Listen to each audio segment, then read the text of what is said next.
ओम नमो भगवते वासुदेवाय नमः। आपके अपने YouTube चैनल जय मां कंजक में आपका बहुत बहुत स्वागत है। भगवान लक्ष्मी नारायण की कृपा आप और आपके परिवार पर सदा सर्वदा बनी रहे। श्रीमद् भागवत पुराण की कथाओं को आगे बढ़ाते हुए आज की कथा का आरंभ हम बंदीजन द्वारा महाराज पृथु की स्तुति अध्याय से करेंगे। उम्मीद करती हूँ कथा का पूरा फल लेने के लिए आप कथा को शुरू से लेकर अंत तक जरूर श्रवण करेंगे। ओम नमो भगवते वासुदेवाय नमः। श्री मैत्री जी कहते हैं, महाराज पृथु ने जब इस प्रकार कहा तब उनके वचनामृत का आस्वादन करके सूत आदि गायक लोग बड़े प्रसन्न हुए। फिर वे मुनियों की प्रेरणा से उनकी इस प्रकार स्तुति करने लगे। आप साक्षात देव परवर श्री नारायण ही हैं, जो अपनी माया से अवतीर्ण हुए हैं। हम आपकी महिमा का वर्णन करने में समर्थ नहीं हैं। आपके जन्म तो राजा वेन के मृतिक शरीर से लिया है, किंतु आपने पुरुषों का वर्णन करने में साक्षात ब्रह्मादि की बुद्धि भी चकरा दी जाती है। तथापि आपके कथामृत के आस्वादन में आदर बुद्धि रखकर मुनियों के उपदेश के अनुसार उन्हीं की प्रेरणा से हम आपके परम प्रशंसनीय कर्मों का कुछ विस्तार करना चाहते हैं। आप साक्षात श्री हरि के कलावतार हैं और आपकी कीर्ति बड़ी उदार है। ये धर्मधारियों में श्रेष्ठ महाराज पृथु लोक में धर्म में प्रवृत्त करके धर्म मर्यादा की रक्षा करेंगे तथा उसके विरोधियों को दंड देंगे। ये अकेले ही समय समय पर प्रजा के पालन पोषण और अनुरंजन आदि कार्य के अनुसार अपने शरीर में भिन्न भिन्न लोकपालों की मूर्ति को धारण करेंगे तथा यज्ञ आदि के प्रचार द्वारा स्वर्गलोक और वृष्टि की व्यवस्था द्वारा भूलोक दोनों का ही हित साधन करेंगे। ये सूर्य के समान अलौकिक महिमान्वित प्रतापवान और समदर्शी होंगे। जिस प्रकार सूर्य देवता 8 महीने तपते रहकर जल सींचते हैं और वर्षा ऋतु में उसे उड़ेल देते हैं, उसी प्रकार ये कर आदि के द्वारा कभी धन संचय करेंगे और कभी उसका प्रजा के हित के लिए व्यय कर डालेंगे। वे ये बड़े दयालु होंगे। यदि कभी कोई दीन पुरुष इनके मस्तक पर पैर भी रख देगा तो भी ये पृथ्वी के समान उसके इस अनुचित व्यवहार को सदा सहन करेंगे। कभी वर्षा ना होगी और प्रजा के प्राण संकट में पड़ जाएंगे तो ये राजवेशधारी श्री हरि इंद्र की भांति जल बरसाकर अनायास ही उसकी रक्षा करेंगे। ये अपने अमृतमय मुखचंद्र की मनोहर मुस्कान और प्रेम भरी चितवन से संपूर्ण लोकों को आनंद मगन कर देंगे। इनकी गति को कोई समझ नहीं सकेगा। इनके कार्य भी गुप्त होंगे तथा उन्हें संपन्न करने का ढंग भी बहुत गंभीर होगा। इनका धन सदा सुरक्षित रहेगा। ये अनंत महात्म्य और गुणों के एकमात्र आश्रय होंगे। इस प्रकार मनस्वी पृथु साक्षात वरुण के ही समान होंगे। महाराज पृथु वेन रूप अरणि के मंथन से प्रकट हुए अग्नि के समान है। शत्रुओं के लिए ये अत्यंत दुर्दर्श और दुस्सह होंगे। ये उनके समीप रहने पर भी सेना आदि से सुरक्षित रहने के कारण बहुत दूर रहने वाले से होंगे। शत्रु कभी इन्हें हरा नहीं सकेंगे। जिस प्रकार प्राणियों के भीतर रहने वाला प्राण रूप सूत्रात्मा शरीर के भीतर बाहर के समस्त व्यापारों को देखते रहने पर भी उदासीन रहता है, उसी प्रकार ये गुप्तचरों के द्वारा प्राणियों के गुप्त और प्रकट सभी प्रकार के व्यापार देखते हुए भी अपनी निंदा और स्तुति आदि के प्रति उदासीनवत रहेंगे। ये धर्म मार्ग में स्थित रहकर अपने शत्रु के पुत्र को भी दंडनीय ना होने पर कोई ना दंड देंगे और दंडनीय होने पर तो अपने पुत्र को भी दंड देंगे।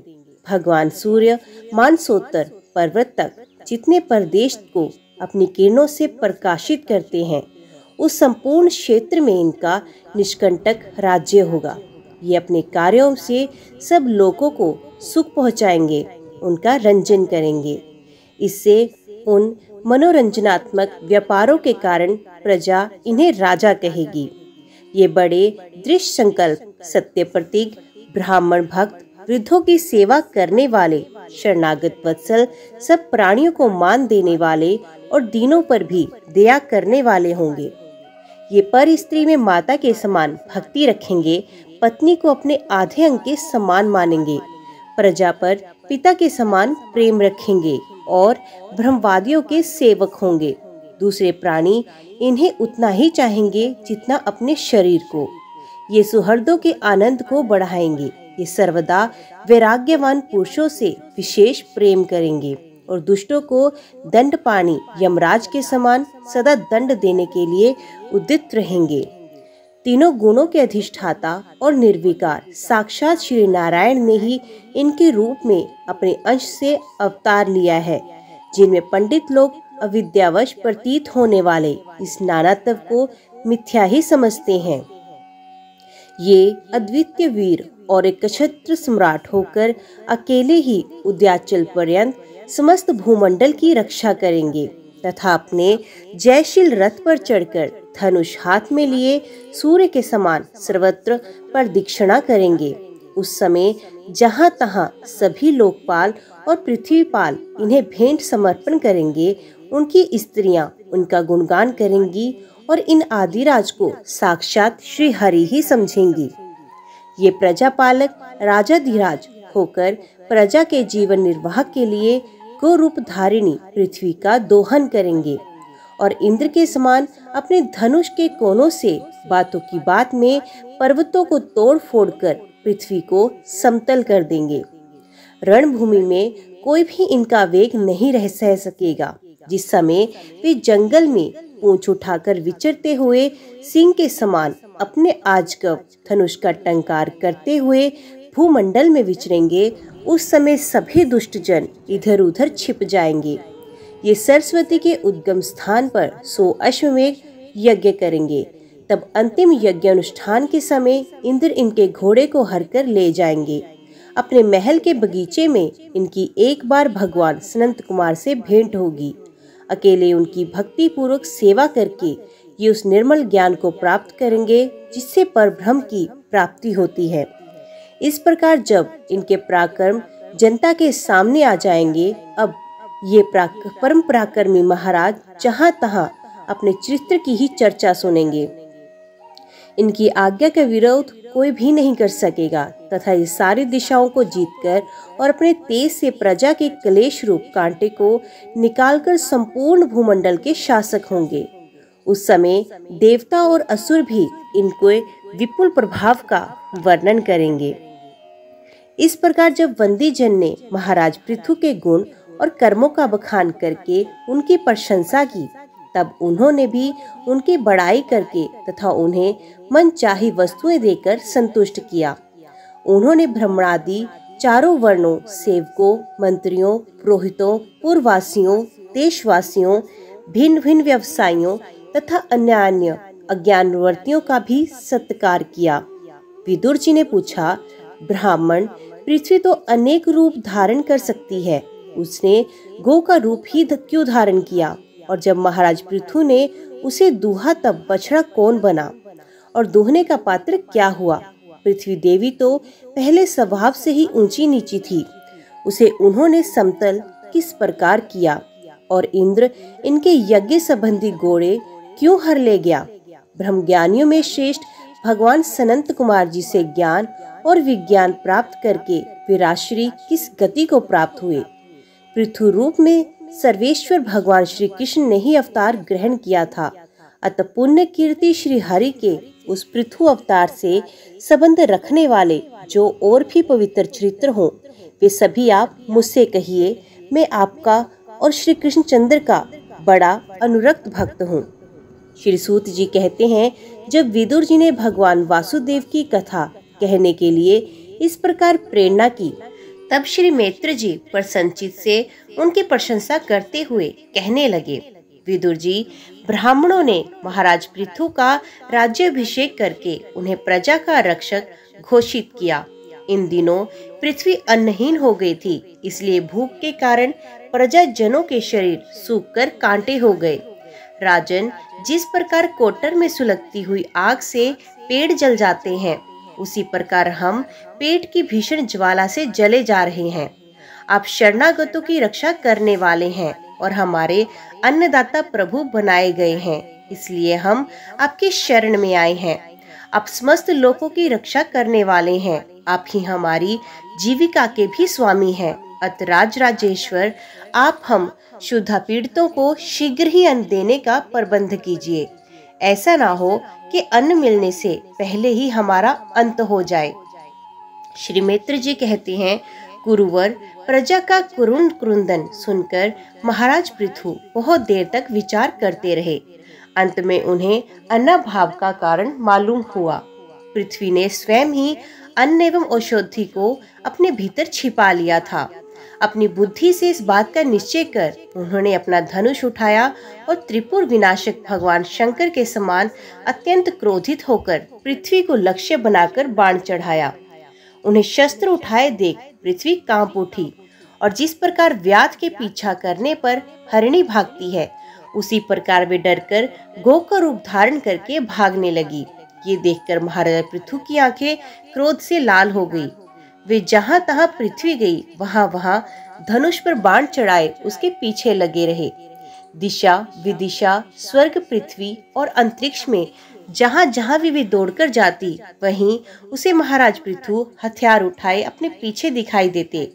जिस प्रकार मनुष्य को मृत्यु से कोई नहीं बचा सकता, उसी प्रकार उसे त्रिलोकी में वेन पुत्र पृथु से बचाने वाला कोई भी न मिला।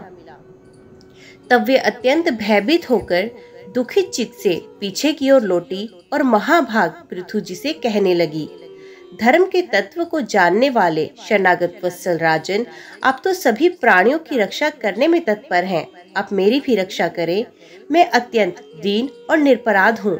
आप मुझे क्यों मारना चाहते हैं? इसके सिवा आप तो धर्मज्ञ माने जाते हैं।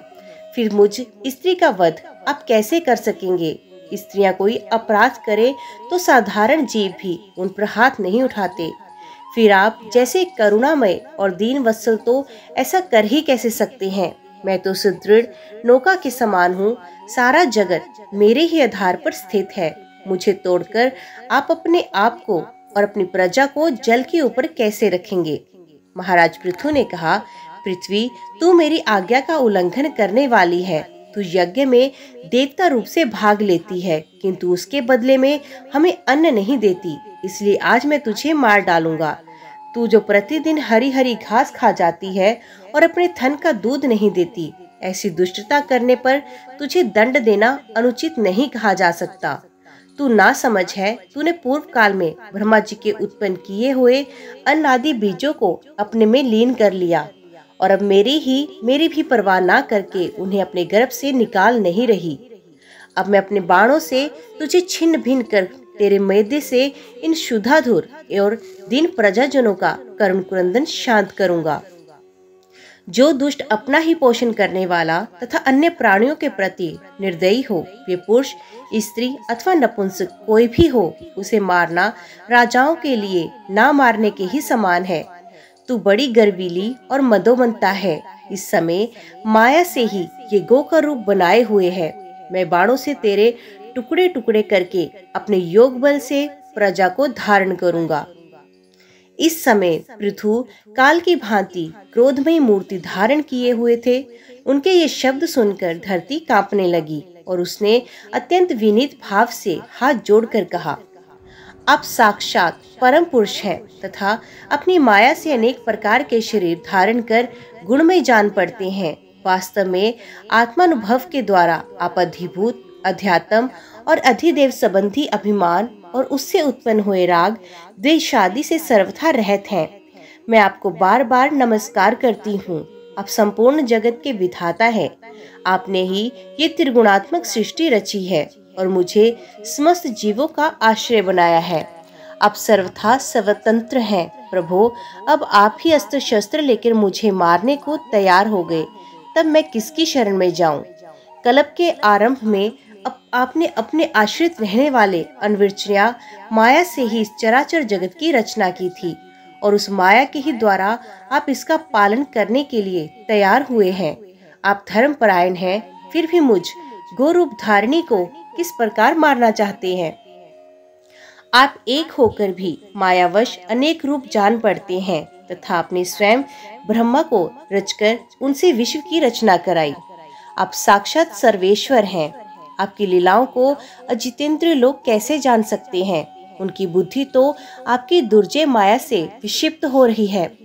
आप ही पंचभूत इंद्रिय, उनके अधिष्ठात्र देवता, बुद्धि और अहंकार रूप अपनी शक्तियों के द्वारा क्रमश जगत की उत्पत्ति, स्थिति और संहार करते हैं। भिन्न भिन्न कार्यों के लिए समय समय पर आपकी शक्तियों का आविर्भाव तिरोभाव हुआ करता है। आप साक्षात परम पुरुष और जगत विधाता हैं। आपको मेरा नमस्कार है। अजन्मा प्रभु, आप ही अपने रचे हुए भूत, इंद्रिय और अंतकरण रूप जगत की स्थिति के लिए आदि वराह रूप होकर मुझे रसातल से जल के बाहर लाए थे। इस प्रकार एक बार तो मेरा उद्धार करके आपने धराधर नाम पाया था। आज वही आप वीर मूर्ति से जल के ऊपर नौका के समान स्थित मेरे ही आश्रय रहने वाली प्रजा की रक्षा करने के लिए अभिप्राय से पहने पहने बाण चढ़ाकर दूध न देने के अपराध में मुझे मारना चाहते हैं। इस त्रिगुणात्मक सृष्टि की रचना करने वाली अपनी माया से मेरे जैसे साधारण जीवों के चित्त मोहग्रस्त हो रहे हैं। मुझ जैसे लोग तो आपके भक्तों की लीलाओं का भी आश्चर्य नहीं समझ सकते। फिर आपकी किस क्रिया का उद्देश्य ना समझे तो इसमें आश्चर्य ही क्या। अत जो इंद्रिय सम्यादि के द्वारा विरोचित यज्ञ का विस्तार करते हैं, ऐसे आपके भक्तों को भी नमस्कार है। श्री मित्र जी कहते हैं, विदुर जी, इस समय महाराज पृथु के होठ क्रोध से कांप रहे थे। उनकी इस प्रकार स्तुति कर पृथ्वी ने अपने हृदय को विचार पूर्वक समाहित किया और डरते डरते उनसे कहा, प्रभु आप अपना क्रोध शांत कीजिए और मैं जो प्रार्थना करती हूँ उसे ध्यान देकर सुनिए। बुद्धिमान पुरुष भ्रमर के समान सभी जगह से सार ग्रहण कर लेते हैं।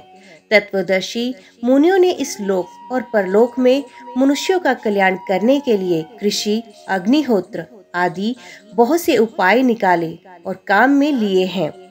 उन प्राचीन ऋषियों के बताए उपायों को इस समय भी जो पुरुष श्रद्धा पूर्वक भली भांति आचरण करता है, वे सुगमता से अभीष्ट फल प्राप्त करता है। परंतु जो अज्ञानी पुरुष उनका अनादर करके अपने मन कल्पित उपायों का आश्रय लेता है, उसके सभी उपाय और प्रयत्न बार बार निष्फल होते रहते हैं। राजन, पूर्व काल में ब्रह्मा जी ने जिन धान्य आदि को उत्पन्न किया था, मैंने देखा कि यम नियम आदि व्रतों का पालन ना करने वाले दुराचारी लोग ही उन्हें खाए जा रहे हैं। लोक रक्षक, आप लोगों ने मेरा पालन और आदर करना छोड़ दिया, इसलिए सब लोग चोरों के समान हो गए। इसी से यज्ञ के लिए औषधियों को मैंने अपने में छिपा लिया। अब अधिक समय हो जाने से अवश्य ही धान्य मेरे उदर में जीर्ण हो गए हैं। आप उन्हें पूर्वाचार्यों के बतलाए हुए उपाय से निकाल लीजिए। लोकपालक वीर, यदि आपको समस्त प्राणियों के अभीष्ट एवं बल की वृद्धि करने वाले अन्न की आवश्यकता है, तो आप मेरे योग्य बछड़ा, दोहन पात्र और दोहने वाले की व्यवस्था कीजिए। मैं उस बछड़े के स्नेह से पिन्हाकर दूध के रूप में आपको सभी अभीष्ट वस्तुएं दे दूंगी। राजन, एक बात और है, आपको मुझे समतल करना होगा, जिससे कि वर्षा ऋतु बीत जाने पर भी मेरे ऊपर इंद्र का बरसाया हुआ जल सर्वत्र बना रहे, मेरे भीतर की आर्द्रता सूखने ना पाए। यह आपके लिए बहुत मंगलकारक होगा। पृथ्वी के कहे हुए ये प्रिय और हितकारी वचन स्वीकार कर महाराज पृथ्वी ने स्वयंभू मनु को बछड़ा बना अपने हाथ में समस्त धान्य को धो लिया। पृथु के समान अन्य विज्ञजन भी सब जगह से सार ग्रहण कर लेते हैं, अतः उन्होंने भी पृथ्वी जी के द्वारा वश में की हुई वसुंधरा से अपनी अपनी अभीष्ट वस्तुएं दुह ली। ऋषियों ने बृहस्पति जी को बछड़ा बनाकर इंद्रिय रूप पात्र में पृथ्वी देवी से वेद रूप पवित्र दूध दुहा। देवताओं ने इंद्र को बछड़े के रूप में कल्पना कर स्वर्ण में पात्र में अमृत, वीर्य, ओज और शारीरिक बल रूप दूध दुहा। दैत्यों और दानवों ने असुर श्रेष्ठ प्रहलाद जी को वत्स बनाकर लोहे के पात्र में मदिरा और आसव रूप दूध दुहा।